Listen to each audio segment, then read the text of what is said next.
In today's video, I'm going to show you how to add a photo in Google Forms. Whether you're collecting assignments, gathering ID photos, or you simply want people to upload an image as part of your survey, this simple step-by-step guide will walk you through everything you need to know. First, open your browser and go to Google Forms.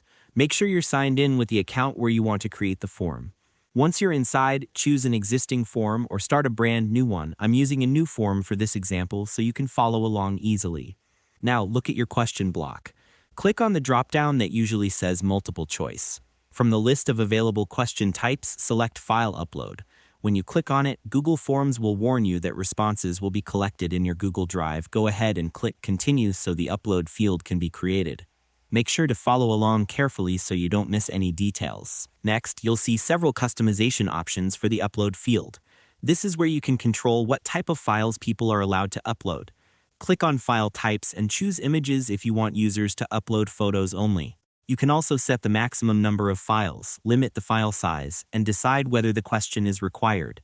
Turning on Required ensures that users must upload a photo before submitting the form, which can be really helpful for assignments, registration forms, or ID verification. To make the process smoother, here are a few quick tips.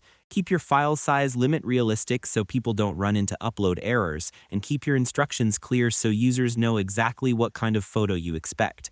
Doing this beforehand can save you time and prevent unnecessary issues. Once you've customized everything, click the preview icon at the top to test your form. You should now see an Add File button. Click it, choose a photo from your device, upload it, and then hit Submit. This lets you confirm that everything works perfectly. After submitting, go back to your form and open the Responses tab. Here, you'll find every uploaded photo neatly organized. You can view them directly or open the Google Drive folder where all the images are stored. This makes reviewing submissions super easy, and that's all there is to it. By following these simple steps, you'll be able to add photo uploads in Google Forms easily and efficiently. Thanks for watching, and I hope you found this tutorial helpful. If this helped you out, feel free to share it with others who might be facing the same issue. Why not make someone's day easier?